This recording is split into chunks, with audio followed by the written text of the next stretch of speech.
ça dès maintenant. Alors voilà.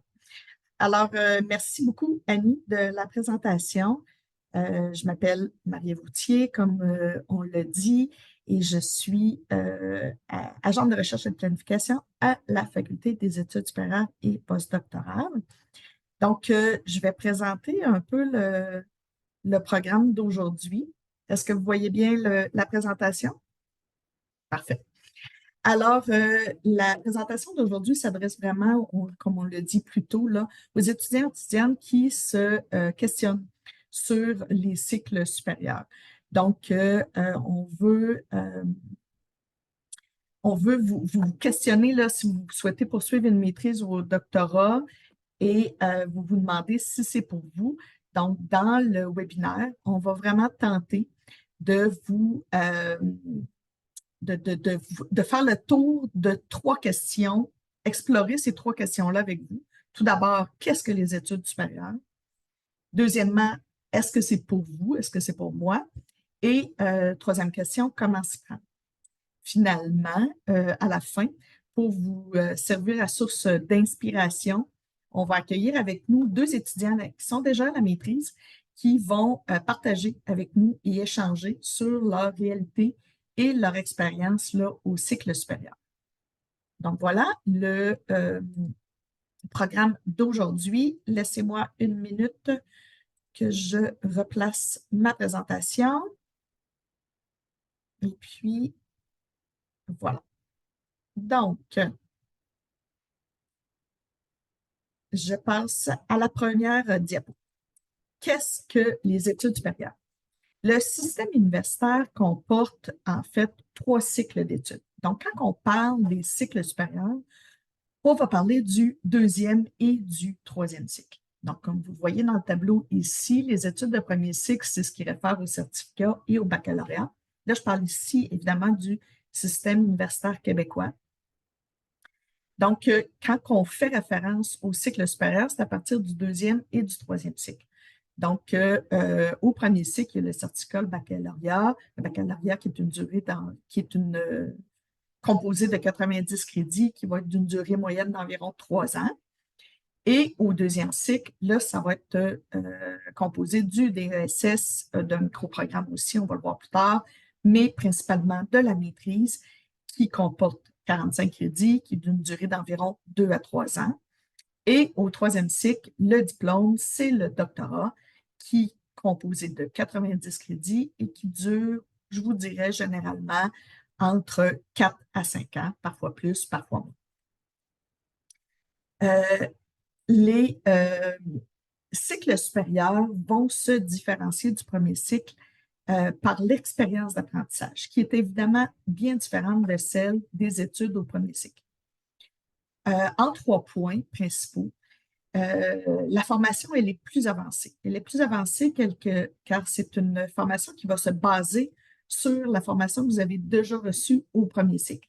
Donc, le baccalauréat est la base d'admission. C'est donc un prolongement de vos études au premier cycle. Les études supérieures sont aussi plus spécialisées dans le sens où c'est un approfondissement des connaissances que vous avez déjà acquises au premier cycle. Donc, ça va vous permettre de maîtriser davantage votre domaine d'études et, ultimement, d'en devenir un expert. Les cycles supérieurs se différencient aussi du premier cycle parce que c'est des programmes de formation qui sont généralement axés sur la recherche scientifique. Donc, ça ne vise pas seulement l'apprentissage de connaissances et de l'acquisition de compétences, mais également l'analyse critique et, ultimement, le développement de connaissances. Les études supérieures, il y en a aux études supérieures, il y a 2 types de formation. C'est important d'en faire la différence dès maintenant, parce que vous allez voir, je vais en reparler à quelques reprises dans la présentation. Mais il y a des programmes de type professionnel et des programmes de type recherche. Les programmes de formation professionnelle, la maîtrise professionnelle, par exemple, ou le DESS, sont conçus pour préparer les étudiants et les étudiantes à une carrière spécifique dans un domaine professionnel. Donc, l'objectif vraiment ici, c'est de l'acquisition de compétences pratiques et de connaissances spécifiques qui vont être nécessaires dans votre domaine. Ça peut inclure, les programmes de formation vont inclure des stages en entreprise parfois, mais aussi des projets pratiques en milieu de travail. Et généralement, les programmes sont vraiment axés sur des cours qui vont vous permettre de développer des compétences professionnelles. Donc, les programmes de formation à la recherche, eux, dans nos côtés, sont axés sur le développement de compétences en recherche et la production de connaissances. Donc, c'est des programmes qui sont destinés aux étudiants qui s'intéressent par une carrière académique, mais scientifique, et ou des emplois dans le milieu de la recherche, dans des industries là où c'est nécessaire d'avoir des compétences en recherche. Donc, ça, c'était la différence entre les programmes, dans les objectifs de formation. Donc, ça m'amène à vous dire que, parce que les prochaines diapositives, vous allez voir, il y a une variété importante de types de programmes qui pourraient être intéressants pour vous. Donc, ça peut être intéressant selon vos intérêts et les objectifs, évidemment, que vous poursuivez, de considérer différents types de programmes, mais aussi une combinaison de programmes qui pourrait permettre de satisfaire votre besoin de formation au cycle supérieur. Donc, ça peut être intéressant d'explorer ces différentes combinaisons-là de programmes qui vous permettraient d'acquérir une formation plus multidisciplinaire. Ça vous permettrait aussi de vous distinguer par votre flexibilité par rapport aux besoins du marché du travail et ultimement de contribuer à l'avancement des connaissances. Donc, de ne pas hésiter, vous allez voir dans les prochaines diapos, je vais vous présenter les différents programmes courts, les programmes longs, mais des fois, ça peut être une combinaison de ces programmes-là qui peut répondre à votre besoin de formation. Donc, les programmes courts en premier lieu. Au cycle supérieur, les formations de courte durée peuvent être des voies vraiment intéressantes pour vous si vous souhaitez approfondir, par exemple, un sujet ou mettre à jour vos connaissances. Premièrement, le micro-programme de deuxième cycle. Ça va vous permettre, comme je viens de le dire, de vous perfectionner ou de mettre à jour vos connaissances. C'est un programme très court, composé de 9 à 18 crédits. Donc, c'est entre 3 à 6 cours qui vont, au final, constituer un ensemble cohérent de formation. Et le micro-programme mène à une attestation d'études. Je vous parlais juste un petit peu plus tôt d'une combinaison d'études. Je vais vous donner quelques exemples de micro-programmes qui sont offerts à l'Université Laval. Ce n'est vraiment pas une liste exhaustive. C'est quelques exemples que j'ai pris pour vous figurer, vous illustrer un petit peu plus comment on peut combiner des programmes de formation pour aller chercher vraiment, pour aller vraiment répondre à notre besoin de formation précis. Par exemple, vous êtes un étudiant qui venait de terminer par exemple, le bio, la maîtrise, le baccalauréat en microbiologie ou en biologie, par exemple, et vous vous êtes intéressé depuis toujours à la vulgarisation scientifique, bien, ça pourrait être intéressant pour vous de vous renseigner sur le microprogramme, par exemple, en communication et journalisme scientifique. Donc, vous voyez comment que ça peut aller ajouter une formation complémentaire à votre programme. Je laisse rentrer des nouvelles personnes dans la waiting room. Si vous me donnez une petite minute. Parfait. Donc, ça, ce n'est qu'un exemple, mais pour vous en donner d'autres, par exemple, l'université offre un microprogramme en santé durable et changement climatique. Souvent, les microprogrammes vont être offerts sur des enjeux très, très actuels, parce que c'est des programmes qui sont plus faciles à créer par les universités. Donc, on va aller chercher, quand on a besoin de formation spécifique sur un enjeu très actuel de la société, on peut aller créer des microprogrammes. Donc, ça peut répondre à votre besoin aussi. Comme c'est de courte durée, ça peut être intéressant aussi de le combiner après un bac ou même en même temps qu'une maîtrise. Donc, ça, c'était pour les micro-programmes. Au niveau du DESS, qu'on nomme qui s'appelle en fait le diplôme d'études supérieures spécialisées, c'est un programme de formation qui va vous permettre de vous préparer à la vie professionnelle, encore une fois, dans un domaine précis. Le DESS, lui, est un peu plus long. Il comporte de 24 à 30 crédits de cours de cycle supérieur. Et la plupart des DESS vont, dans le nombre de crédits, offrir une activité de mise en pratique des connaissances par la réalisation d'un stage ou la rédaction d'un travail dirigé.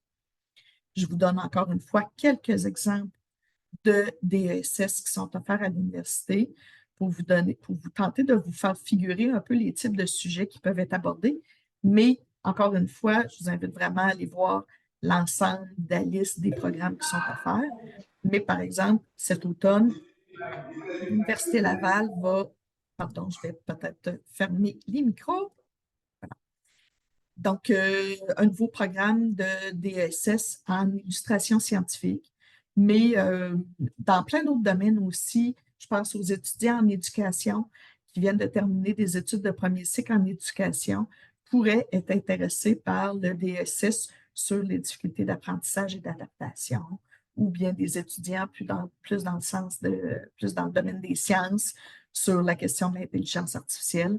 Donc, il vient plein de sujets très, très à jour qui peuvent vous permettre de répondre à un besoin de formation très précis.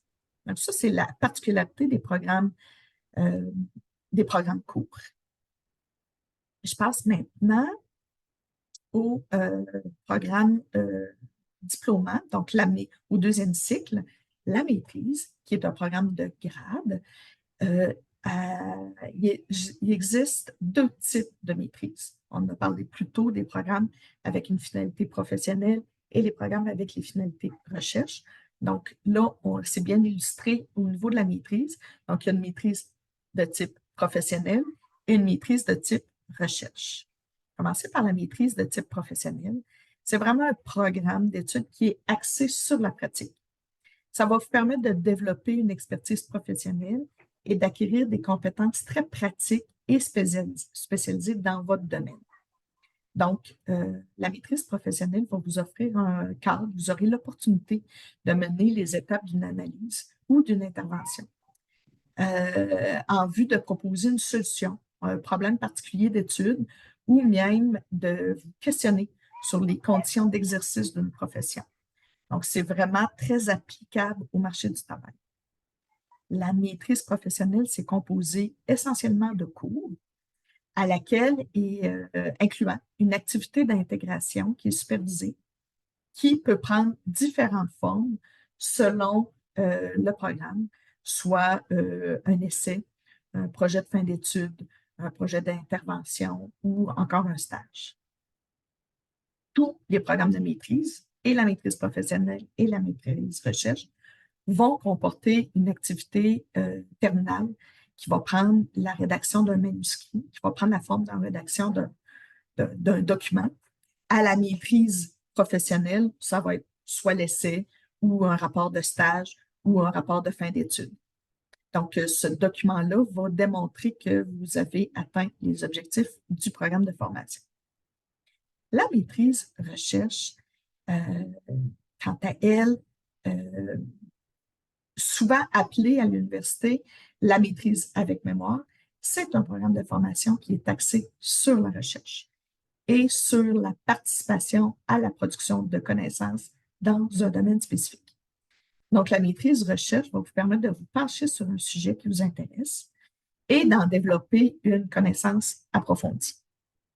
Ça va vous permettre aussi, toujours sous la supervision d'une direction de recherche, de développer vos aptitudes en recherche et de participer activement au développement de connaissances scientifiques et ou artistiques. La maîtrise recherche est, elle, contrairement à la maîtrise professionnelle, composée, oui, d'un certain nombre de cours à laquelle s'ajoutent toujours des activités de recherche qui vont, ces activités de recherche-là, ultimement mener à la rédaction d'un mémoire. Ici, le mémoire, c'est l'activité de rédaction terminale. Okay? Donc, c'est un exposé qui va vous permettre de témoigner de la réalisation de votre projet de recherche et des résultats de votre recherche. Après des études, généralement à la maîtrise recherche, les étudiants vont parfois souvent, être intéressants pour suivre des études au doctorat, mais d'autres pourraient vouloir se diriger vers le milieu du travail. Votre diplôme de maîtrise là, va vous préparer à travailler dans des milieux où la recherche est valorisée, mais aussi vos connaissances spécialisées, votre expertise professionnelle. Et ces types de postes dans l'emploi peuvent inclure des rôles de gestionnaire, d'analyste, évidemment des rôles de professionnels de recherche, de consultants et bien d'autres encore. Là, je poursuis avec avec le doctorat maintenant. C'est au troisième cycle. Le doctorat, c'est un programme de formation qui va vous permettre d'obtenir le grade le plus élevé des diplômes universitaires, c'est-à-dire le PhD, et vous permettre éventuellement, ultimement, en fait, d'intégrer la communauté de recherche. Il y a aussi des doctorats de type professionnel, il y en a moins, qui vont, eux, vous mener au grade de docteur. Je pense entre autres au doctorat en musique, en psychologie, en théologie pratique et aussi en droit. Un instant, s'il vous plaît. Parfait. C'est important ici de ne pas confondre le doctorat de troisième cycle avec le doctorat de premier cycle en médecine. OK? Donc, on n'est pas dans le même, on n'est pas au niveau des études supérieures avec le doctorat en médecine, en pharmacie ou en médecine dentaire. C'est important de ne pas confondre. En poursuivant des études au troisième cycle, au doctorat, vous serez amené à mener de façon complètement autonome un projet de recherche qui va apporter une contribution originale aux connaissances, à l'avancement des connaissances, ainsi qu'au développement scientifique, technologique ou artistique. Donc, c'est l'occasion pour vous de contribuer activement à l'avancement des connaissances dans un domaine précis. Donc, le doctorat, comme pour la maîtrise, est composé de quelques cours, dont évidemment l'examen de doctorat et d'activités de recherche qui vont ultimement mener à la rédaction d'une thèse. Donc, parlons-en des activités de recherche. C'est vraiment la particularité des programmes de formation-recherche, comme on l'a vu plus tôt, qui sont complètement différents des programmes de formation professionnelle. Ce n'est pas, ils sont différents parce que les objectifs de formation visés ne sont pas les mêmes, mais ils sont différents aussi dans leur forme et leur structure. C'est-à-dire que la maîtrise recherche et le doctorat, on le dit, sont composés de cours, mais aussi d'activités de recherche. Donc, c'est dans le cadre des activités de recherche que vous allez réaliser votre projet de recherche. Donc, je vous présente ici un peu un résumé, très résumé, des grandes étapes de la réalisation d'un projet de recherche à la maîtrise ou au doctorat.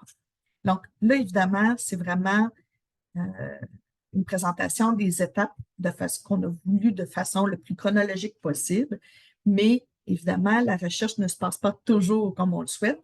Donc, il y a parfois des allers-retours, mais en général, si vous faites une maîtrise recherche ou un doctorat, vous serez appelé évidemment à, en début de programme, identifier et définir votre objet de recherche pour ensuite prendre connaissance de toute la littérature qui existe sur le sujet et d'ainsi approfondir vos connaissances des différents concepts, des théories et des enjeux qui sont liés à votre champ de recherche. Vous serez aussi évidemment appelé à proposer une hypothèse, à soulever une question ou à définir un objectif de recherche. Pour ensuite identifier la meilleure méthode de recherche à utiliser là, pour réaliser votre projet. Et puis, bien évidemment, ultimement, procéder à la collecte de données, mais ça veut dire aussi la planifier, donc la planification et la collecte de données en tant que telle, qui va vous amener à l'analyse et l'interprétation des données que vous avez. Tout ça va vous amener ultimement à rédiger le mémoire ou la thèse, qui est le document qui va rendre compte de la démarche que vous avez utilisée et surtout des résultats de votre recherche. C'est cette mémoire-là ou cette thèse-là qui sera déposée pour évaluation à la faculté des études supérieures et qui, au terme d'un processus d'évaluation, sera publié.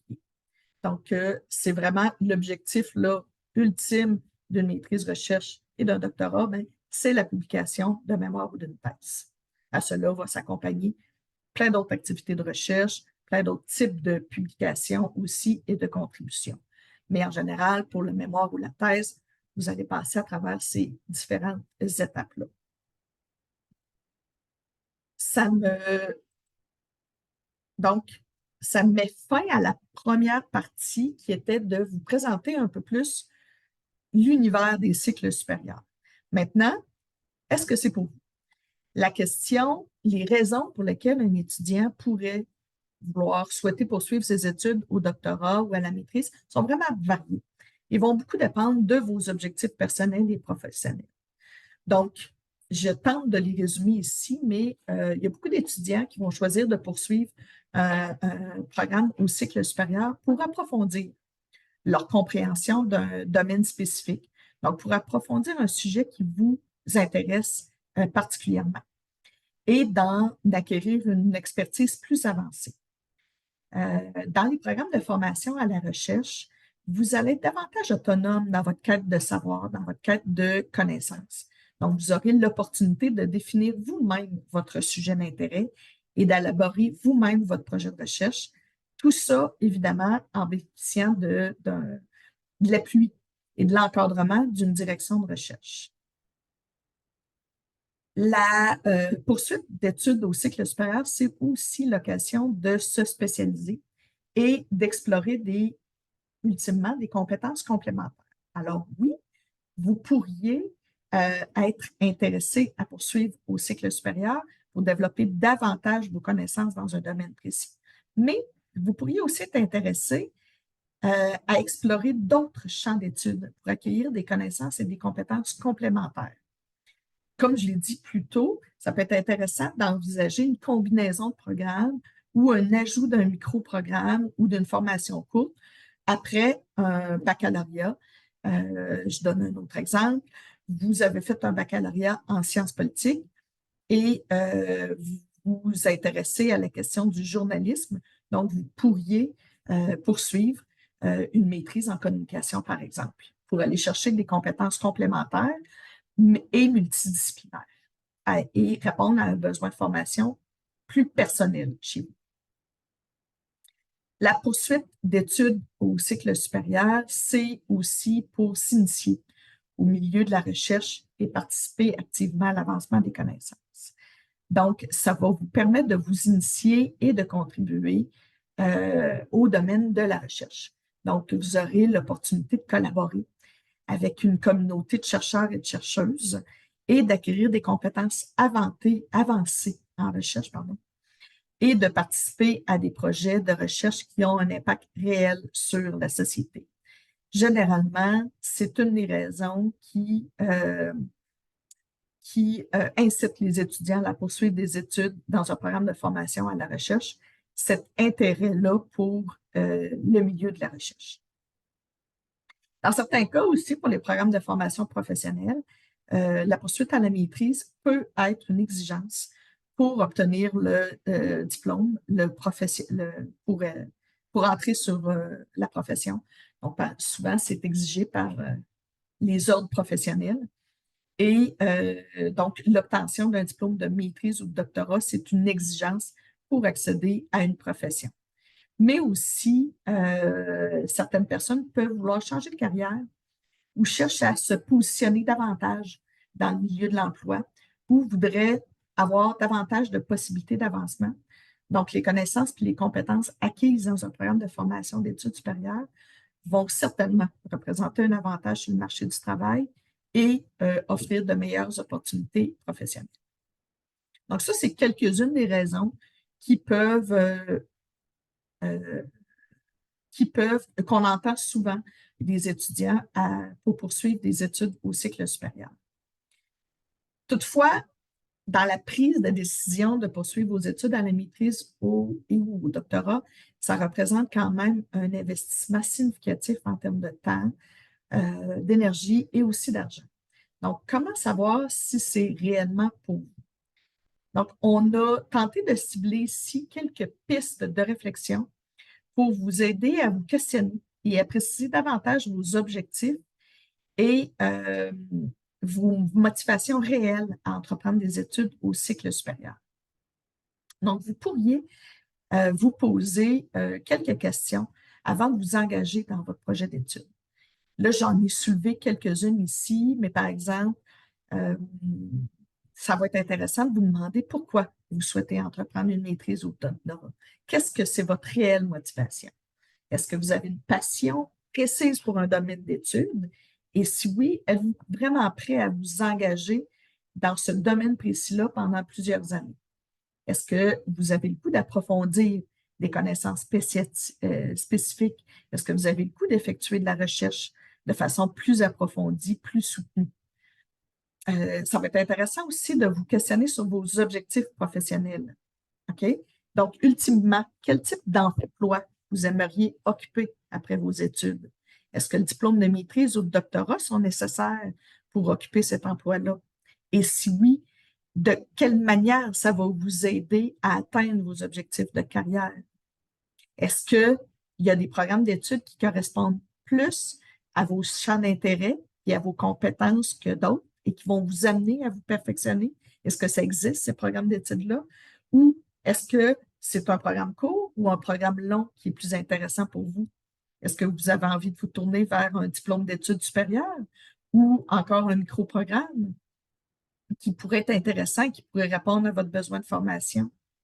Est-ce que vous êtes prêt à investir tout le temps et l'énergie dans vos études supérieures? La question ici, c'est plus de se demander quel espace ces études-là vont pouvoir occuper dans votre réalité de tous les jours, donc dans votre quotidien. Est-ce que c'est réaliste de penser faire une maîtrise, un doctorat dans votre situation à vous? Et aussi de vous questionner sur vos capacités et votre motivation pour réussir un programme d'études qui sont parfois, disons-le, exigeants et compétitifs. Évidemment, toutes ces questions-là, vous pouvez en discuter avec des professionnels, des conseillers en orientation. Le Centre d'aide aux étudiants à l'Université Laval offre un service de counseling, mais vous pouvez aussi en discuter avec vos proches et avec des personnes qui ont eu un parcours similaire au vôtre. Ils vont pouvoir vous donner des conseils pratiques puis vous aider peut-être à prendre une décision plus éclairée en fonction de votre réalité à vous. Parce que une autre des questions à se poser quand on envisage la poursuite d'études supérieures, ça va être important de se faire un peu un autodiagnostic et de se questionner sur ses propres compétences et caractéristiques personnelles. Donc, parce que ces compétences-là vont jouer un rôle très important dans la réussite de votre projet d'études au cycle supérieur. Parce qu'effectivement, la poursuite d'études au cycle supérieur, c'est un niveau plus avancé, donc ça exige non seulement un engagement académique, mais aussi certaines caractéristiques personnelles qui vont pouvoir contribuer à la réalisation de votre projet.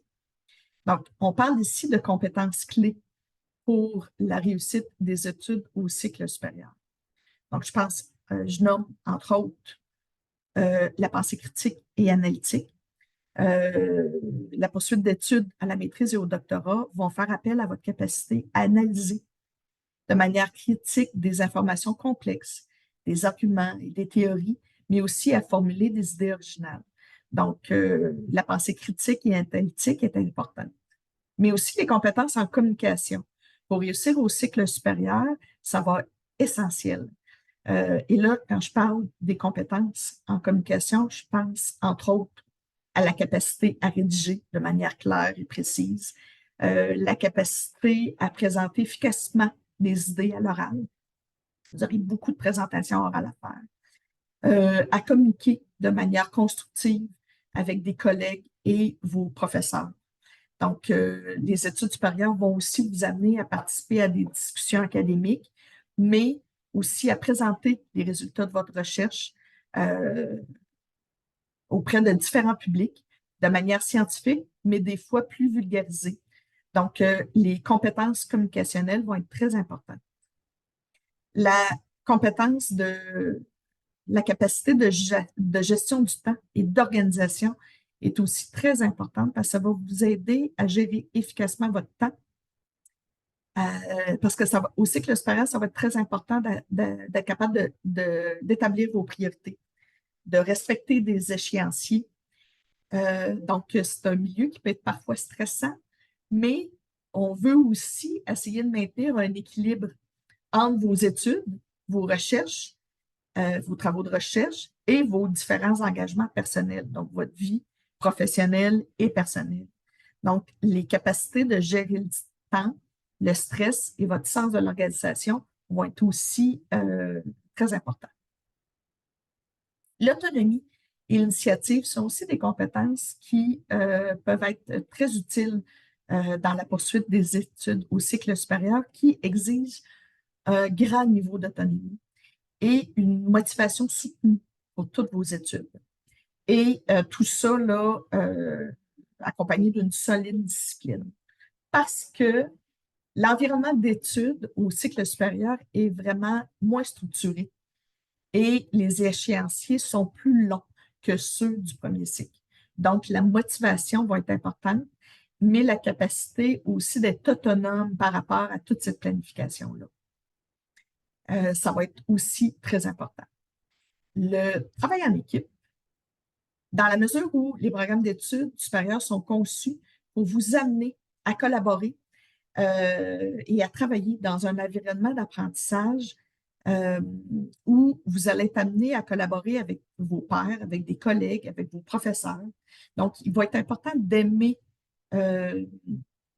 les projets menés de façon collaborative en groupe. Ça va être important d'aimer partager des idées et des ressources aussi et de contribuer là, dans un groupe à l'avancement d'un projet de recherche.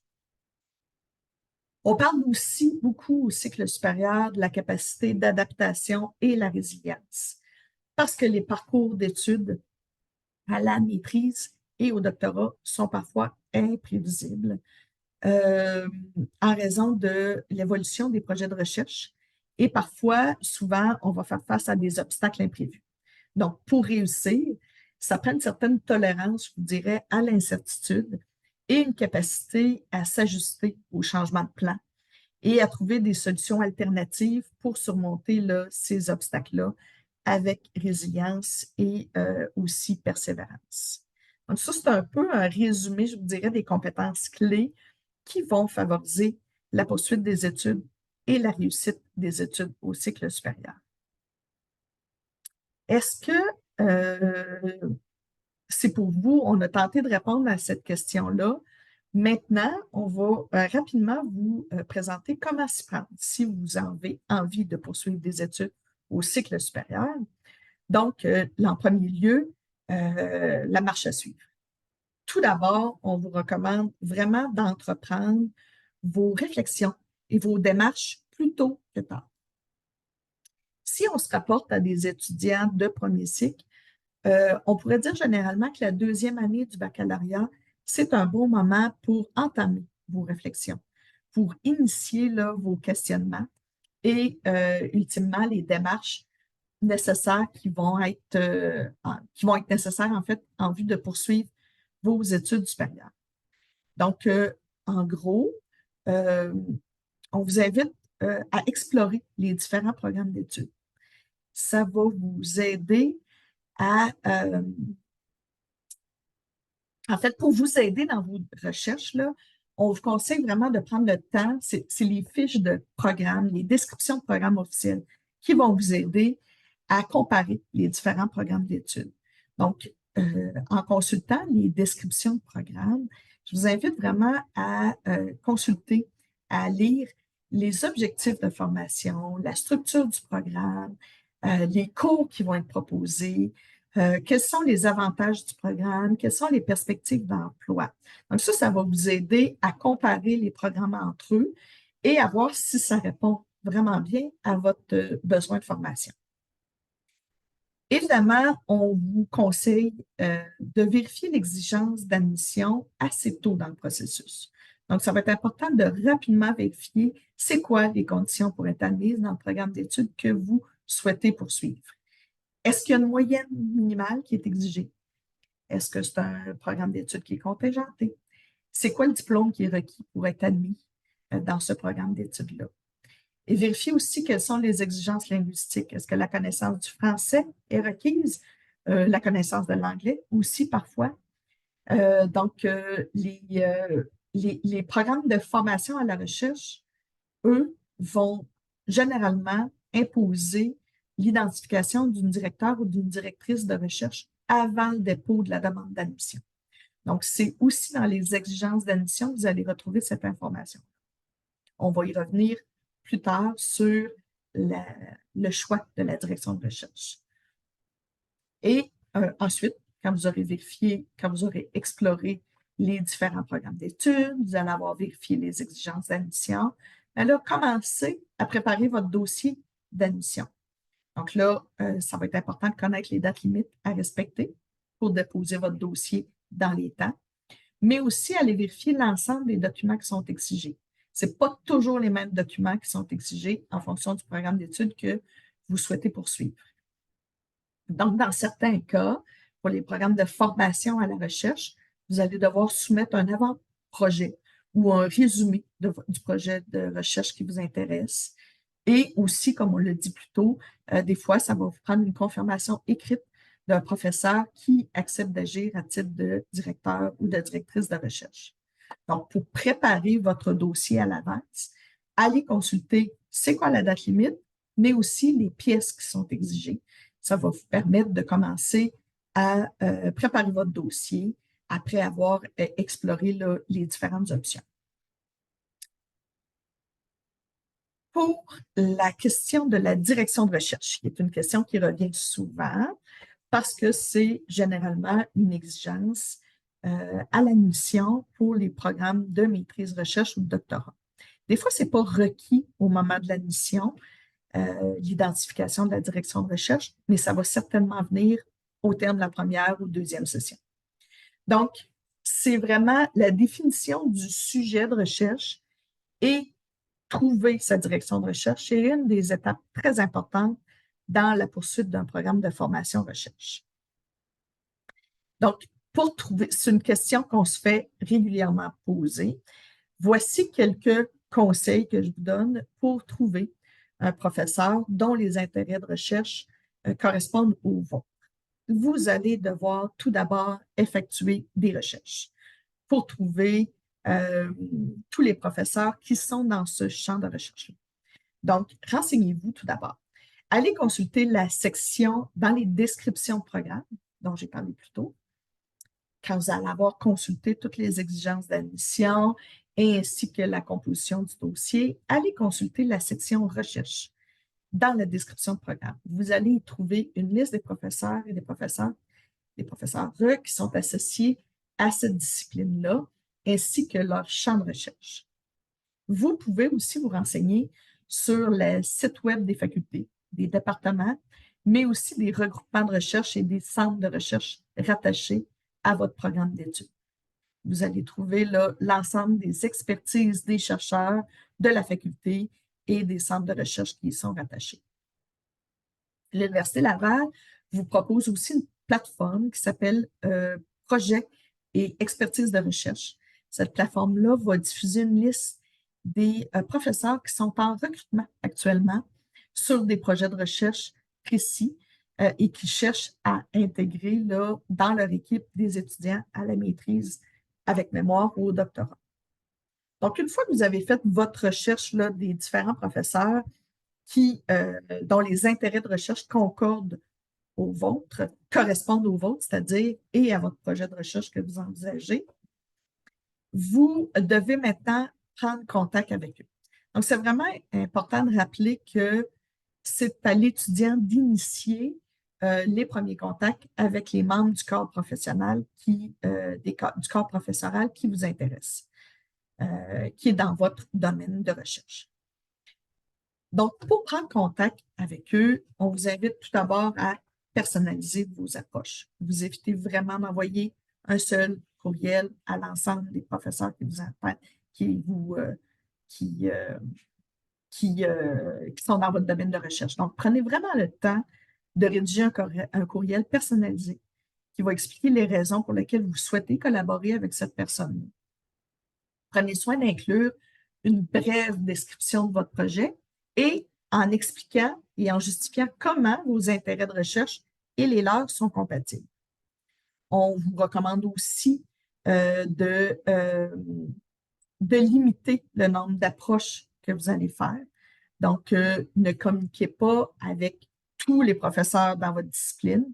Commencez par les professeurs dont les expertises de recherche correspondent le plus au vous et aux vôtres, c'est-à-dire et à vos expériences antérieures en recherche aussi. Parfois, ça peut être des professeurs que vous avez déjà côtoyés. Ça peut être aussi des professeurs avec qui votre ancien directeur de recherche a déjà collaboré.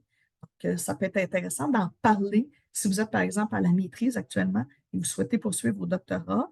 Parlez-en avec votre directeur de recherche actuel ou des professeurs que vous côtoyez dans le cadre de cours. Ils pourraient parfois vous mettre en contact avec des gens qui ont une expertise qui se rapproche de la vôtre. Évidemment, dans vos premiers contacts, ça va être important de se mettre en valeur, comme pour une demande d'emploi. Mettez-vous en valeur pour ultimement intéresser le professeur ou la professeure à votre candidature. Donc, présentez vos différentes réalisations, présentez votre parcours universitaire. Vous pouvez aussi, si vous avez obtenu des prix ou des mentions spéciales, n'hésitez pas à le mentionner. Donc, présentez tout votre parcours universitaire. Si vous avez déjà de l'expérience en recherche et des contributions en recherche, n'oubliez pas de les mentionner. Et aussi, si vous avez déjà du financement pour la poursuite de votre maîtrise ou de votre doctorat, n'hésitez pas à le mentionner à votre direction de recherche en précisant le montant et la durée de la bourse que vous avez. Donc, c'est une étape très importante dans la poursuite de vos études au cycle supérieur, mais c'est pour ça qu'on dit que c'est vraiment vous qui allez devoir ultimement là, établir les premières approches, mais aussi faire le suivi de vos démarches. Donc, une fois que vous avez transmis ces courriels-là, assurez-vous de faire un suivi de votre demande, mais sans toutefois harceler. Donc, évitez vraiment d'envoyer trop de courriels. Les professeurs sont des gens très, très sollicités. Donc, laissez-leur le temps de prendre connaissance de votre candidature et de l'évaluer. Vous pourriez tenter de les réapprocher en leur proposant, par exemple, une rencontre ou de poursuivre la conversation là, et de pouvoir échanger ensemble sur vos intérêts communs en recherche. Il existe un guide aussi fourni par la Faculté des études supérieures sur comment trouver sa direction de recherche. C'est un guide qui se veut plus des pistes de réflexion et des sujets à discuter avec votre direction de recherche. Je vous invite à le consulter. Vous allez pouvoir le trouver sur notre site Internet, évidemment. Il est important de parler, évidemment, de la question du soutien financier, parce que c'est vraiment un élément important à prendre en considération dans vos réflexions avant la poursuite, avant d'entamer vos démarches pour poursuivre des études au cycle supérieur. Donc, la première chose que je veux vous dire, c'est vraiment qu'il existe différentes sources de financement qui sont possibles. Donc, je vous invite à explorer différentes avenues. Pour vous aider à y voir plus clair, voici quelques conseils pour vous aider dans vos démarches de recherche de financement. Donc, tout d'abord, commencez vos démarches tôt. Prévoyez-vous à l'avance. Pour recevoir du financement dès le début de vos études, il est vraiment conseillé de commencer vos démarches de recherche de financement au moins 1 an avant le début de vos études au cycle supérieur. Donc, par exemple, si vous envisagez de poursuivre des études à la maîtrise, on va vous conseiller généralement d'en commencer à entamer vos recherches de bourse au courant de la 3e année du baccalauréat. On doit faire plusieurs recherches parce qu'il n'y a pas un programme de bourse spécifique pour l'ensemble de tous les étudiants. Chacun des programmes de bourse sont différents. Donc, ils peuvent être offerts par les universités, par les facultés, par les centres de recherche. Il y a des bourses qui sont offertes aussi par des donateurs privés, des organismes communautaires, par le gouvernement, évidemment. Donc, on vous invite vraiment à faire vos recherches en utilisant le répertoire disponible sur le site du Bureau des bourses et de l'aide financière, mais aussi d'explorer toutes les options possibles. Donc, ça peut être des fois une combinaison de différentes bourses qui peut être possible d'avoir ou une combinaison d'un emploi, d'un prêt. Donc, il y a différentes options qui sont possibles. Pour vous aider dans vos recherches, mais aussi dans l'élaboration de vos demandes de bourse, la FESP et le Bureau des bourses travaillent quotidiennement à vous fournir des outils. Donc, on vous invite vraiment à les utiliser. Donc, ayez recours aux ressources disponibles.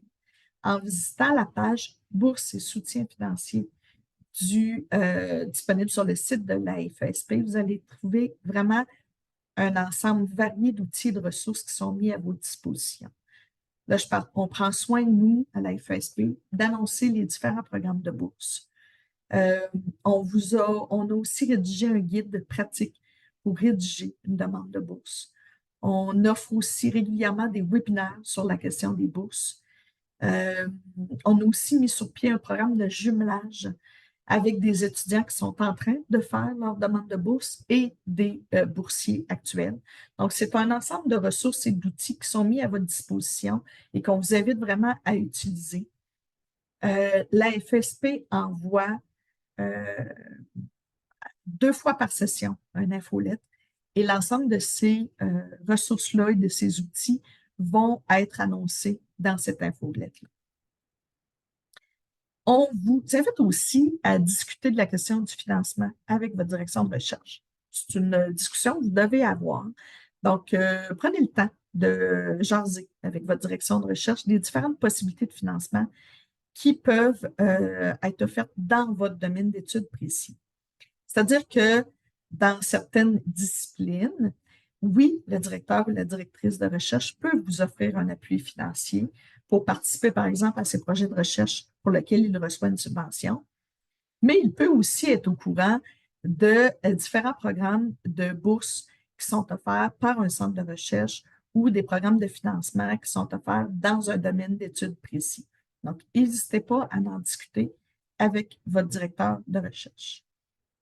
Pour les citoyens canadiens et les résidents permanents, je vous invite à vous renseigner sur le programme de bourse, de prêts et bourses du gouvernement du Québec qui peut représenter vraiment plusieurs avantages et qui va vous permettre d'obtenir les ressources financières là, pour poursuivre vos études au cycle supérieur. D'ailleurs, si je ne me trompe pas, les études, si vous êtes titulaire d'un diplôme de premier cycle, donc d'un baccalauréat, vous êtes considéré comme autonome à la maîtrise et au doctorat, donc ça peut modifier votre calcul de prêts et bourses du gouvernement du Québec. On vous encourage aussi, à envisager la possibilité d'occuper un emploi sur le campus. Donc, ça peut être un emploi au PEPS, dans les cafétérias, ça peut être un emploi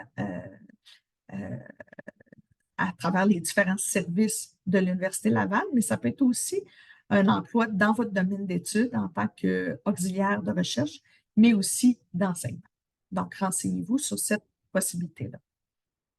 Donc, ça fait le tour un peu des conseils que je vous donnerai pour le financement. Maintenant, on serait rendu à la partie de notre présentation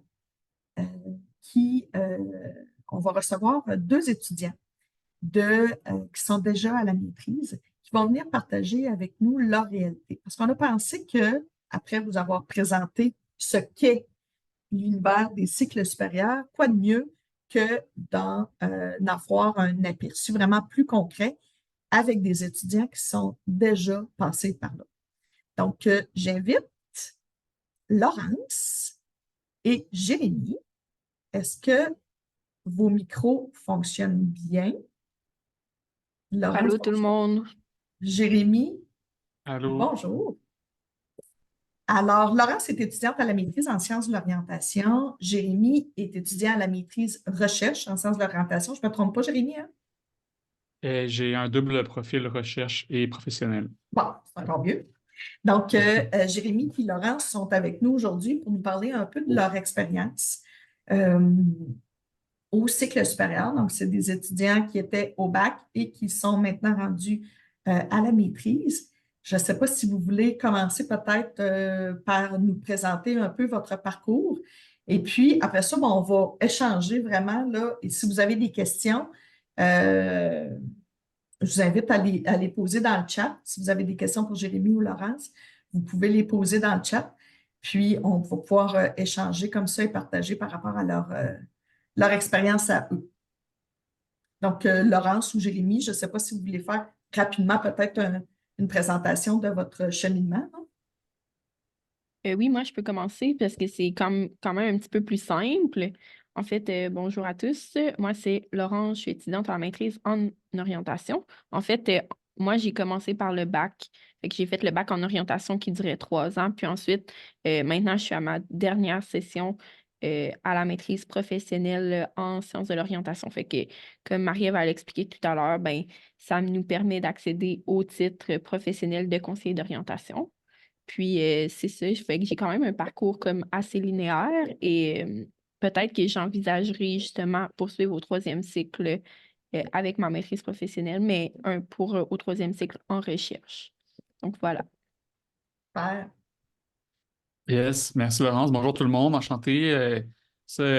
Marie-Ève nous a invités pour justement partager notre expérience, faire une table ronde. Fait qu'hésitez pas tout le monde, on est là pour, si vous avez des questions, répondre à ça, puis juste partager notre vécu, là. Marie-Ève a donné vraiment beaucoup de conseils super pertinents, là. Je sais pas si on va se répéter un peu, là, mais on va essayer de donner une expérience plus personnelle. Moi, j'ai fait un baccalauréat dans un domaine complètement différent que ma maîtrise. Et ça, je trouve ça intéressant parce que je l'ai appris sur le tard, mais ça, c'est possible. Disons qu'on fait un diplôme de premier cycle universitaire, de s'inscrire dans un autre domaine à la maîtrise. Et généralement, si on s'inscrit à la maîtrise, puis là, ils vont dire, OK, on t'accepte, mais il faut que tu fasses des cours de mise à niveau. Fait qu'on appelle ça une propédeutique souvent au Québec. Et donc, moi, c'est ça que j'ai fait. Et j'ai dû faire 2 années de propédeutique qui étaient des cours exigés là, pour la maîtrise que je faisais. Puis j'ai fait 2 années de mise à niveau, puis là, je suis dans ma deuxième année là, de maîtrise. Puis comme je disais, moi, j'ai un profil particulier, là. Il y a certains programmes de maîtrise qu'on peut et avoir un profil professionnel et un profil recherche. Puis ça, c'est mon cas, là, fait que j'ai fait tout, c'était professionnel avec une année de stage. Puis là, je suis vraiment dans mon mémoire de recherche depuis la session d'automne passée, là, puis cette session-ci, puis ça va continuer encore un bon bout. Voilà. OK. Et là, vous, quand est-ce que dans votre cheminement, par exemple, vous avez envisagé, quand est-ce que vous avez commencé à vous questionner sur la possibilité de faire une maîtrise ou de poursuivre au cycle supérieur? Pour moi, en fait, c'était comme dès les premiers cours du bac parce qu'on apprenait beaucoup comment devenir conseiller d'orientation dans nos cours. Puis c'est dans le fond une exigence requise par l'ordre professionnel d'avoir une maîtrise en orientation qui se donne seulement dans 3 universités au Québec. Donc c'est pour ça que j'ai décidé de poursuivre à la maîtrise. C'est aussi simple que ça. Donc, tu vois, Laurence, toi, tu es vraiment un exemple concret de la formation professionnelle dont le diplôme est exigé pour accéder à l'ordre professionnel. En Mhm, sens de exact. l'orientation, c'est le cas, mais il y a d'autres domaines aussi un peu, je pense, par exemple, en psychoéducation, la maîtrise est Mhm. exigée. Donc, quand on parlait plutôt là, des différentes raisons qui peuvent vous amener à poursuivre au cycle supérieur, mais ça, c'en est une vraiment très importante. Ouais. Jérémy, toi, Yes, je puis pense que tu voulais explorer un peu aussi la recherche. ouais, exact. Fait que ça, moi, j'ai décidé d'y aller, là, c'était après, je suis dans mes études Je suis en de cours premier comme ça, là. cycle. Oh, il y a quelqu'un qui parle, Je suis sur Oui, Zoom comme ça, quoi. je vais fermer le micro. Voilà. pas de Je suis problème. dans une salle de conférence. Mais ça fait que moi, c'était après mes études de premier cycle, est-ce que j'ai commencé à réfléchir là, plus en termes de poursuite de ma carrière. Tu sais, c'était plus comme qu'est-ce que je voulais faire plus tard. Puis dans mes objectifs, là, je trouvais que les études au deuxième cycle, c'était une façon d'atteindre mes objectifs de carrière. Puis à travers ça, il y avait aussi la réflexion de je trouvais ça le fun de côtoyer les professeurs pendant mon baccalauréat. Puis je me disais, ben, tu sais, est-ce que c'est un métier que j'aimerais faire? Puis considérant le fait que 40% de leur temps, normalement, est à la recherche, sinon plus, ben, j'étais comme, ben, il faudrait bien que je fasse un mémoire de maîtrise pour savoir si ça me tenterait. Fait que c'est un peu et pour mes objectifs professionnels, et un intérêt pour la recherche, et des questionnements que je me dis, il faut que je le fasse pour le savoir si j'aime faire la recherche pour continuer là-dedans, là. Voilà. Tu l'as peut-être dit plus tôt, mais ton baccalauréat est en quoi, Jérémy? Moi, j'ai fait un baccalauréat, c'est très peu commun et ça se donne juste à une place au Québec. C'est un baccalauréat en intervention plein air. Ça se donne à OK. l'Université du Québec à Chicoutimi. Fait que je vais être un bac là-dedans, c'est ça. Puis je voulais unir l'intervention par le plein air avec la relation d'aide. C'est pour ça que je suis dans une maîtrise le plus en relation d'aide en ce moment. Euh, Voilà. ben, ça permet d'illustrer un peu, quand je disais plutôt que ça peut être intéressant d'explorer vraiment des formations complémentaires pour aller développer une expertise super précise, là. Parce que Mhm. probablement que sur le marché de l'emploi, tu dois être à peu près le seul là, qui a une formation comme la tienne. Donc, ça peut être Mhm. vraiment perçu comme un plus du milieu professionnel, là. Ouais. Ben Mm. c'est ça, c'était l'une de mes réflexions. Si je peux faire du pouce, là, c'était où est-ce que je me vois, disons, plus tard dans ma carrière, dans 5 10 ans. Puis, tu sais, moi, c'était comme d'unir puis travailler vraiment en relation d'aide et intervention par la nature, le plein air. Puis, je trouvais ça utile d'aller me chercher un programme de deuxième cycle pour différentes raisons, puis pour justement bâtir une deuxième expertise, là. Fait que ça, c'était ma raison, ouais, voilà. C'est intéressant. Est-ce que, pendant vos questionnements, est-ce que vous aviez des craintes ou des questions très précises qui, où il y avait, est-ce qu'il y avait des enjeux qui vous faisaient vous questionner là, sur la poursuite des cycles supérieurs? Je pense que pour Laurence, pour toi, ça allait comme un peu d'emblée, mais tu devais quand même avoir quelques inquiétudes, hein? Oui, exactement, mais ça me fait penser justement en écoutant la présentation tout à l'heure que j'hésitais quand même avec la recherche, comme vu que nous, on a possibilité de faire recherche, intervention et recherche en intervention, j'hésitais beaucoup, puis j'avais quand même des craintes par rapport au fait de trouver une direction, de trouver un sujet, puis de voir comme la charge de travail qui est quand même plus indépendante et autonome là, quand on fait Oui, un mémoire de recherche que simplement suivre des cours. Puis finalement, comme j'aimais trop mes cours, ben, j'ai décidé de continuer à la maîtrise comme professionnalisante. Mais j'avais aussi des questions par rapport au style de cours parce que c'est quand même différent. Tu sais, on en parlera plus tard, mais c'est pas comme des grandes classes comme avec des auditoriums où on est comme plus que 50, puis des cours théoriques, c'est différent. Puis je me demandais aussi si la formule des évaluations et travaux était différente. OK. Ouais. OK. Ouais, effectivement, c'est des bonnes questions. Euh, on l'a vu, là, c'est sûr que la formation est complètement différente du premier cycle, là. Mhm. Donc, et ça peut effectivement être inquiétant un peu là, pour les étudiants du baccalauréat. Jérémy, toi, est-ce que tu avais des questions en particulier quand tu étais au bac et que tu souhaitais poursuivre? Ouais, par rapport au questionnement, aux craintes, ben, c'est sûr que comme, tu sais, moi, je m'en allais dans un programme de recherche, et comment dire, comme ça a été mentionné par Marie-Ève, Laurence en a parlé aussi, mais comment dire, s'organiser soi-même, puis la longueur est pas, et on peut difficilement la prévoir d'avance. Je sais pas si ça peut faire du sens, mais comme c'est facile avec des cours de dire, OK, je suis capable de faire 4 5 cours par session, par exemple, ou, tu sais, ou plus ou moins selon sa capacité, tout ça. C'est facile de juger ça, puis de faire les efforts, puis être comme, OK, je finis tel travaux, je finis tel examen, whatever, c'est fini, c'est done. Puis tu peux prévoir, OK, je vais finir ma maîtrise dans 2 ans, tout ça. Mais quand on fait un projet de recherche, il y a tellement d'imprévus, puis les tâches sont pas toujours claires. En tout cas, c'est ça que je me rends compte, tu sais, d'être en plein dedans, tu sais, Mhm. que moi, c'est ça qui m'inquiétait, tu sais, c'est que ça va être quoi la longueur de mes études? Ça va-tu être deux Mhm. ans comme on dit que c'est censé être? Ça va-tu être 3 ans? Ça va-tu être 4 ans? Puis même maintenant, moi qui est dedans, tu sais, je me le demande, ça va être quoi la durée Ouais. finale de tout ça, là? Ouais. Oui, mais c'est un peu aussi, quand je parlais tantôt des compétences clés, la résilience puis l'adaptation, la capacité d'adaptation, c'est hyper important au cycle supérieur parce que Mhm. dans un programme de formation professionnelle, c'est plus facile de le voir. Il peut y avoir des imprévus dans le stage, par exemple, dans le projet d'intervention, mais dans les programmes de formation recherche, il y a plein de choses qu'on ne contrôle pas nécessairement. Ça me fait penser à tous les étudiants qui étaient dans un programme de formation à la recherche pendant la COVID. Bien, souvent, on n'avait carrément pas accès aux données, on ne pouvait pas faire du terrain et tout. Donc, c'est plein d'imprévus comme ça qui peuvent arriver et qui font appel vraiment à une capacité de résilience importante chez les étudiants. Et vous, dans les questions que vous aviez, euh, qu'est-ce qui vous a aidé à vous orienter? Est-ce que vous en avez parlé avec quelqu'un autour de vous? Est-ce que vous avez échangé avec des étudiants qui étaient déjà là? Ou où est-ce que vous avez trouvé vos réponses?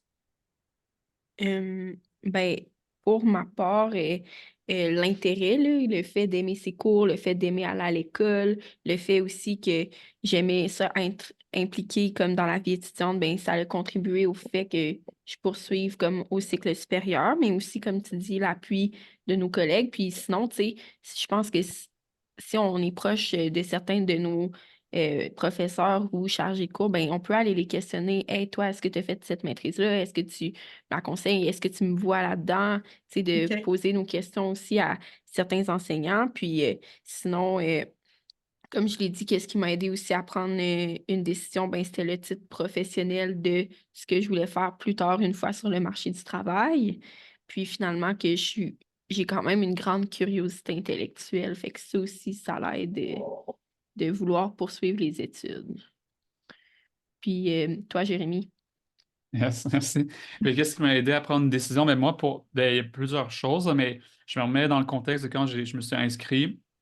Moi, il y avait le contexte particulier du début de la pandémie. Moi, j'avais des projets, le début de la pandémie COVID, là, que vous devez tous avoir vécu d'une façon ou d'une autre, mais moi, de mon côté, j'avais pas prévu retourner à l'école de sitôt. Là. J'avais des projets professionnels, des contrats, tout ça. Mais comme mon domaine de travail était très axé, là, relations en contact de proximité, ben, toute mon industrie s'est arrêtée. Puis sans savoir ce qui allait se passer, ben, tu sais, pour moi, là, pendant ce temps-là, je trouvais que la meilleure utilisation de mon temps, c'était de retourner aux études parce que c'était déjà dans ma tête, je me disais, ah, un jour, je vais aller faire un programme de deuxième cycle. Ça me tentait. Mais là, ça s'est juste passé plus rapidement. Fait que ça d'une part. Hum, Puis j'ai aussi pris le temps là, avant ça je pense, comme Marie-Ève l'a bien nommé, de se questionner sur ses motivations, est-ce que je voulais les tirer, tu sais, concrètement. Fait que tu sais, j'ai pris le temps de me connecter avec mes objectifs, c'est qui j'étais comme personne, puis euh, de faire une démarche d'orientation. C'est pas avoir drôle parce que j'ai étudié en orientation, là, mais faire une démarche d'orientation avec moi-même de ce que- qu'est-ce que je voulais aller retirer de tout ça. Puis ça m'a vraiment aidé à, à prendre ma décision, puis me sentir confiant dans ma décision que je m'inscrivais dans un bon programme qui correspondait à moi, à qui j'étais comme personne, puis à ce que je hum, voulais faire plus tard dans ma vie. Puis d'autres choses qui m'ont aidé. Moi, j'hésitais entre deux programmes de deuxième cycle. J'hésitais entre aller en travail social ou en orientation. OK. Puis c'était de regarder les sujets de recherche des professeurs qui m'a vraiment aidé à départager. Là, ça me parlait beaucoup plus ce qu'étudiaient les professeurs en orientation avec mes champs d'intérêt personnels que ce que je voulais creuser en recherche que ce que les profs en travail social étudiaient. Fait que ça, c'était OK. Ça m'a aidé à décider. Puis de parler aussi à différentes personnes qui ont fait un mémoire de recherche, qui ont fait un doctorat, ça m'a beaucoup aidé. Puis ouais, voilà. OK. Et qu'est-ce qui, est-ce que, au-delà de certains de ces conseils-là, est-ce qu'il y aurait des éléments que vous voudriez rappeler aux étudiants de prendre vraiment en considération avant de poursuivre? Tu sais, qu'est-ce qui est vraiment important de considérer, là? Je pense que de prime abord, c'est vraiment comme de se questionner sur la raison de pourquoi est-ce que je veux Mm. poursuivre au cycle supérieur, parce que, tu sais, peu importe la raison, tu sais, c'est valide, mais des fois de se questionner pour savoir est-ce que c'est une motivation comme plus intérieure à moi, par mes intérêts, par plaisir, parce que c'est important pour moi, ou versus c'est quelque chose plus pour une raison extérieure, de faire ça à cause que mes parents ou mes amis le font aussi, ou peu importe la raison, je pense que c'est important de savoir parce que ça va nous permettre de se fixer un objectif à court, moyen, long terme, puis ça va nous Mm. aider aussi à structurer notre parcours scolaire, puis comment est-ce qu'on voit ça, tu sais. Parce que quand on est capable de bien définir notre objectif, là, c'est là qu'on va être capable d'aller vraiment chercher le bon programme de Oui, formation, mais exactement. aussi de le faire pour les bonnes raisons, de le faire pour soi, là. Exactement. Surtout comme que Jérémy a dit, souvent quand c'est des programmes en recherche, Yeah. c'est moins concret. Fait que d'être capable de se projeter, ben, ça permet aussi d'avoir quelques repères là, quand on se lance dans une grande décision comme ça. Parce que c'est pas banal, là, entamer un, Non, un changement de programme ou un nouveau programme. tout à fait. Mhm. Non, vraiment, parce que c'est un investissement en termes de Mhm. temps et d'argent aussi, là. Jérémy, tu Euh, l'as-tu? ouais, dans les éléments à considérer avant de passer au cycle supérieur, ben, il y a ce que Laurence a dit dans le lien de définir ses objectifs, mais j'ajouterais aussi pour moi un élément que j'aurais vraiment aimé plus qu'on insiste avant que je commence, c'est toutes les bourses. Fait que là, Mm. je le dis à tout le monde qui est là, tu sais, prendre le temps de, de regarder les bourses, tu sais, puis genre prendre ça vraiment sérieusement parce qu'il y a énormément de bourses qui sont accessibles juste pour les étudiants qui commencent un programme. Fait que disons, toutes vous là, qui êtes intéressés à peut-être commencer un programme de maîtrise, un programme de doctorat, tout ça, il y a il y a plein de programmes de bourse qui sont juste ouverts à vous. Puis une fois que vous aurez fait une session, ça ne va plus être ouvert. Mais il y a d'autres programmes qui existent, mais ce que je veux dire, c'est qu'il y en a plein qui sont spécifiquement pour les gens Il qui y a des commencent un périodes programme. d'admissibilité, oui. Ouais, c'est ça. Il y a des programmes, il y a des périodes. Fait que si on ne se prend pas d'avance, il y a plein de programmes qui vous ont été admissibles qui le seront peut-être plus. Fait que ça vaut vraiment la peine de regarder sur le site là, du bureau des bourses de l'université. Ils ont un long répertoire. Puis moi, si j'étais vous, tu sais, je prendrais 1 heure, 2 heures, 3 heures pour juste comme feuilleter toutes les bourses qui s'appliquent à votre programme d'études ou à celui que vous pensez. Puis vous faire un horaire dans le temps, parce qu'il y en a, ça va être OK, ça va revenir à l'automne prochain. OK, ça, je vais pouvoir, OK, l'automne prochain, je vais appliquer. C'est juste que ça fait une énorme différence. Tu sais, que si tu peux ne pas travailler 20, 30 heures semaine pour payer tes études parce que tu as des bourses, ça fait quand même une énorme différence. Fait que c'est pour ça que moi, j'insiste là-dessus. Euh, Mm. De se voilà. prévoir à l'avance. Ouais, de se préparer à l'avance les bourses, puis de commencer, si vous êtes au baccalauréat ou whatever, commencez maintenant à regarder les bourses pour la maîtrise. Là, il n'est jamais trop tôt là, pour regarder ça. Il y a des bourses qui ça vaut la peine d'appliquer pendant que vous êtes au bac, avant de commencer votre maîtrise, puis vous pourriez avoir des Mm. grosses bourses rendues à votre maîtrise. Fait que vraiment, ça vaut la peine de regarder ça, même pendant son bac Mm. ou dès Si je maintenant, là, il peux, n'est jamais trop tard. si je peux faire du pouce là-dessus, Jérémy, c'est aussi important, je l'ai dit plus tôt, mais de considérer différentes sources de financement. Ouais. Donc, un étudiant, par exemple, pourrait avoir un prêt puis qui va aller combiner avec une bourse. Un étudiant pourrait occuper un emploi puis avoir aussi droit à une bourse. Des fois, si on met tous nos œufs dans le même panier, c'est-à-dire qu'on cherche absolument à obtenir la grosse bourse très payante, ben, on peut passer à côté d'un arrangement qui vous permettrait d'arriver à vos fins puis de poursuivre vos études au cycle supérieur puis d'avoir un certain financement. Donc, de vraiment Mhm. regarder les différentes options, là. Est-ce que, est-ce que vous avez vécu une période d'adaptation, par exemple, quand vous êtes arrivé à la maîtrise? C'était quoi pour vous la plus grande différence là, par rapport à vos études au premier cycle? Euh, Moi, je trouvais que c'était quand même la charge de travail. Je trouve que ça a été la plus grande transition scolaire que j'ai vécue, là. Mettons, on parle secondaire, cégep, cégep, université. Mais le premier cycle à deuxième cycle, j'ai trouvé que c'était vraiment gros. Tout ça parce que les travaux puis les formules de cours sont différentes. Mm. Euh, Fait que je trouvais que même si j'étais une personne qui est quand même organisée, j'avais de la difficulté parce que tout arrivait en même temps. Même chose pour le stage, tu sais, cette année, je suis dans mon stage, mais là, on a une année de stage en même temps de suivre des cours. Fait que des fois, avec les délais des travaux et tout, ben, c'est difficile quand même de comme s'adapter. Fait qu'il faut trouver d'autres moyens pour gérer son temps puis gérer ses travaux et tout. Puis, fait que ça, je trouve que c'est quand même différent, mais aussi la formule des cours, là, qui est quand même sous formule de séminaire. Fait que c'est quand même des plus petits cours.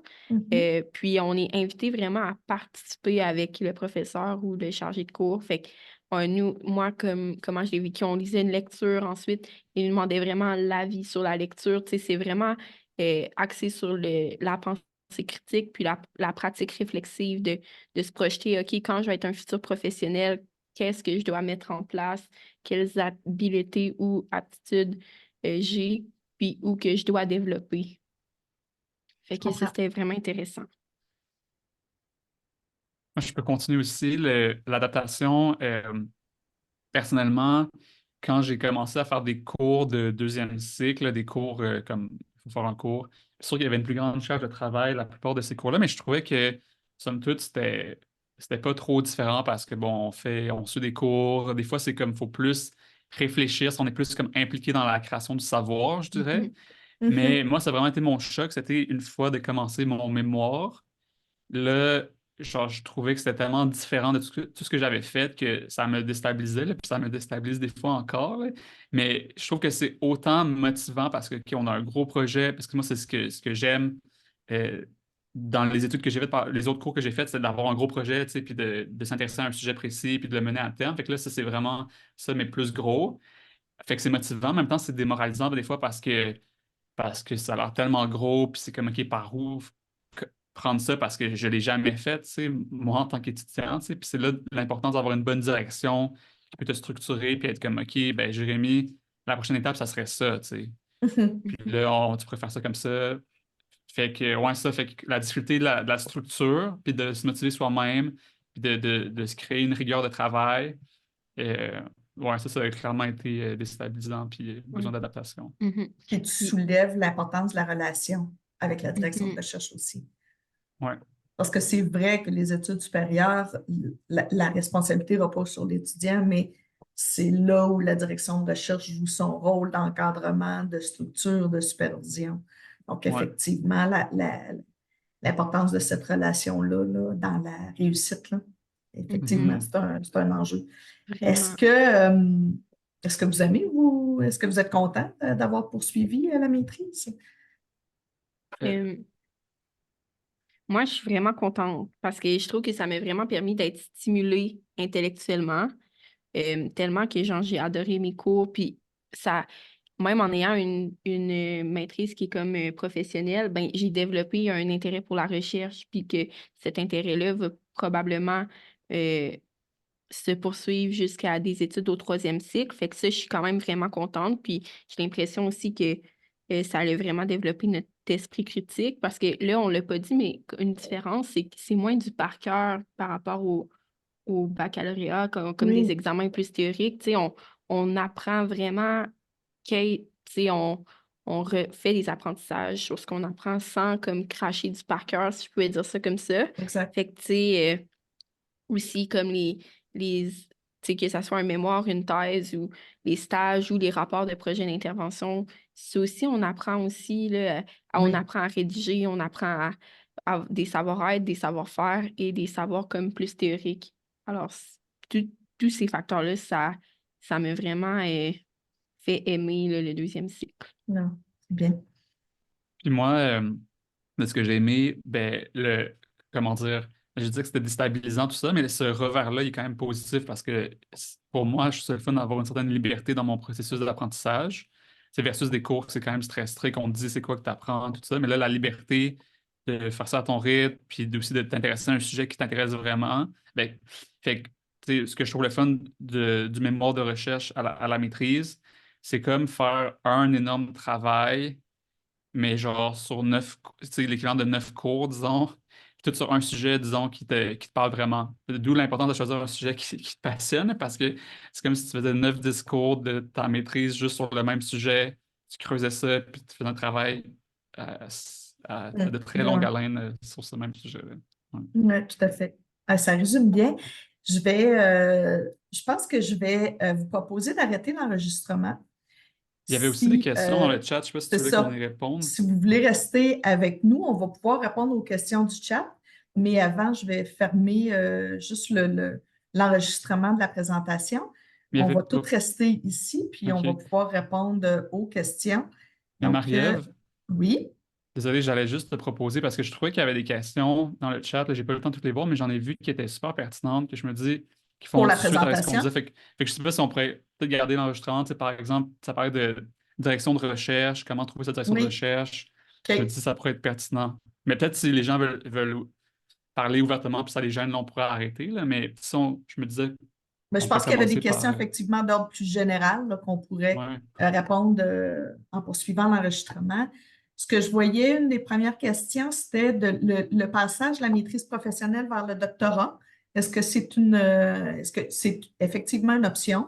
Il n'y a pas nécessairement de processus particulier. Donc, vous faites votre demande d'admission au doctorat. Toutefois, il se peut qu'on vous exige une certaine scolarité préparatoire, comme Jérémy l'a mentionné, lui, dans son cas, à lui, parce qu'il arrivait d'une autre discipline. Donc, dans certains cas, à la maîtrise, si vous êtes à la maîtrise professionnelle, vous voulez passer au doctorat, ça se peut qu'on vous impose là, certains cours de méthodologie de la recherche, par exemple. Mais c'est vraiment à chaque direction de programme qui vont le définir par eux-mêmes. Ouais, moi, je connais quelqu'un qui est dans cette situation-là, là, qui est passé de la maîtrise professionnelle au doctorat. Puis ça, ils lui ont demandé, je pense, ben, ça, c'est dans son programme particulier à lui, mais ils lui ont demandé, je pense, juste 2 cours de Exact. recherche de plus qu'il aurait fait peut-être à la maîtrise. C'est Voilà. ça. Donc, ça me permet de répondre à la question sur la scolarité préparatoire. La scolarité préparatoire, comme Jérémy l'appelait, la propédeutique aussi, ça a différents noms, mais c'est vraiment une scolarité qui vous est exigée au moment de l'admission pour pouvoir développer des compétences ou des connaissances que vous n'auriez pas, là, par exemple, dans votre bagage de premier cycle. Donc, c'est pour de la mise à niveau, par exemple. On parle souvent d'un changement de domaine d'études. Il n'est pas toujours nécessaire de faire un autre bac dans le domaine visé. Je prends l'exemple qu'on vient de Jérémy, par exemple, qui vient d'un domaine complètement différent des sciences de l'orientation. Donc, un étudiant, par exemple, qui a fait un bac en... j'ai donné l'exemple tantôt, un étudiant au bac en sciences politiques et puis qui va faire une maîtrise en communication. Donc, on le voit dans les conditions, dans la description de programme, là, les conditions d'admission sont là et une des premières conditions, c'est être titulaire de tel diplôme. Et généralement, ils vont dire, par exemple, titulaire d'un diplôme dans telle discipline ou d'un domaine connexe. Donc, là, on voit qu'ils ouvrent un peu leur horizon. Donc, ce n'est pas toujours nécessaire, c'est même rarement nécessaire de faire un autre bac si vous voulez changer de domaine. Ouais, c'est un bon point, puis c'est une bonne question. Je pense que c'est Jennifer qui a posé cette question-là, mais je pense que ce n'est pas assez connu de façon générale la possibilité de rentrer aux études supérieures sans avoir fait un bac dans ce domaine-là. Puis c'est Exactement. vraiment commun, là, comme tu disais, Marie-Ève, il y a peu de domaines qui exigent un bac. Il y en a certains, là, c'est pour ça qu'il faut aller voir, comme tu disais, là, les critères d'admissibilité des programmes de maîtrise, voir qu'est-ce qu'ils exigent. Mais il y en a tellement beaucoup qui vont juste être comme, OK, vous devez faire tant de cours de mise à niveau, de scolarité préparatoire, de propédeutique, tous les synonymes. Ouais. Voilà. C'est pour ça que j'ai essayé vraiment de le mettre de l'avant à un moment donné au début de présentation sur la variété puis la combinaison de programmes d'études. Je trouve qu'actuellement, en 2024, là, quand on a un profil multidisciplinaire, c'est hyper avantageux sur le marché du travail. Puis dans nos enjeux actuels, qui sont souvent, les enjeux de société actuels, ils vont souvent solliciter justement cette capacité-là de multidisciplinarité là, des étudiants. Donc, c'est vraiment des réflexions intéressantes à avoir sur vous êtes titulaire d'un baccalauréat dans tel domaine et comment vous vous projetez sur le milieu du travail, puis quel autre type de compétences complémentaires vous voudriez ajouter à votre formation de premier cycle. Dans les questions, on revient souvent sur le choix de la direction de recherche, que ce soit à la maîtrise de recherche ou au doctorat. J'ai mis les outils là, dont je parlais plus tôt, mais surtout le lien là, vers une page de l'Université Laval là, qui va vous donner tous les liens là, vers les moteurs de recherche. Donc, ça peut être intéressant de les consulter pour l'étape de la recherche du professeur. Donc, à regarder vraiment les descriptions de programme, regarder les sites des facultés, des départements, des centres de recherche, comme Jérémy le dit plus tôt. Vous allez voir un peu c'est quoi leur champ de recherche, leur champ d'intérêt en recherche. Donc, vous allez être capable de vous positionner par rapport à ça. Et ensuite, évidemment, c'est de faire des approches le plus personnalisées possible auprès de ces personnes-là. Donc, c'est vraiment une initiative. Ça doit être fait à l'initiative de l'étudiant, les premiers contacts.